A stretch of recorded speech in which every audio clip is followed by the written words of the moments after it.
आखिरकार महिला आरक्षण बिल पास नहीं हो पाया। पर क्यों? विपक्ष का कहना था अगर ये बिल पास हो जाता तो संविधान खतरे में पड़ जाता। राहुल गांधी तो ये तक कह रहे थे कि महिलाओं को इससे कोई फायदा नहीं होने वाला था और ये सब एक धोखा है।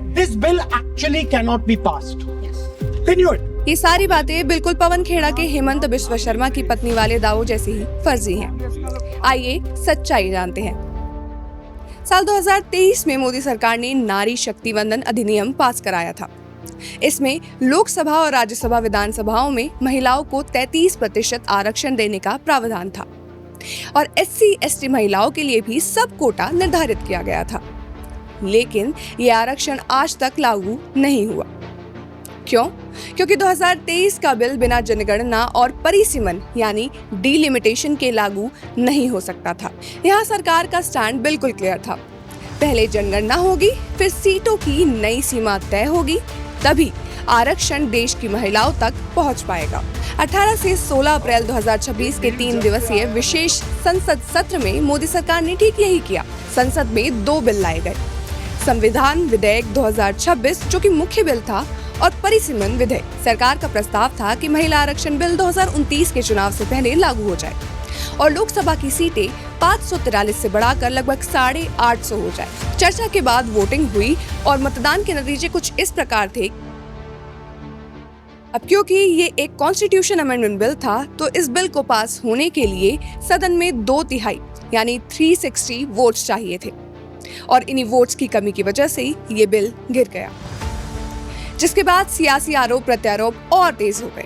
गृह मंत्री अमित शाह ने कहा कि विपक्ष ने महिलाओं के सपनों को तोड़ दिया है। NDA सांसदों ने संसद के बाहर प्रदर्शन किया और कहा कि ये महिलाओं के खिलाफ एक साजिश है। कांग्रेस और इंडी गठबंधन ने महिलाओं के साथ अच्छा नहीं किया। अब असली बात ये है कि 2023 का महिला आरक्षण बिल बिना परिसीमन के कभी भी काम नहीं आ सकता था। मोदी सरकार ने 2023 में पारित हुए नारी शक्ति वंदन अधिनियम को लागू करने की कोशिश की, पर सीटों की कमी से बिल को हार का सामना करना पड़ा।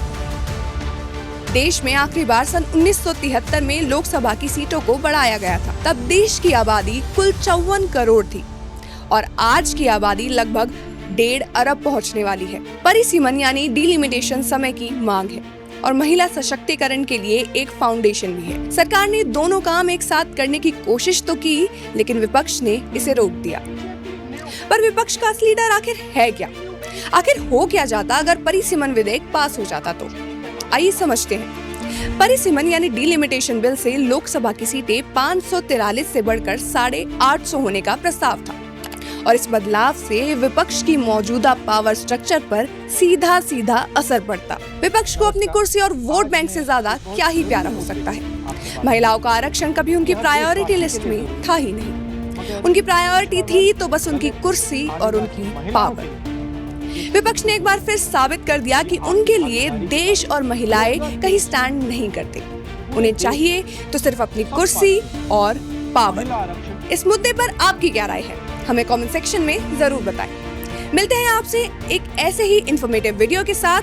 तब तक के लिए जय हिंद, जय भारत, वंदे मातरम।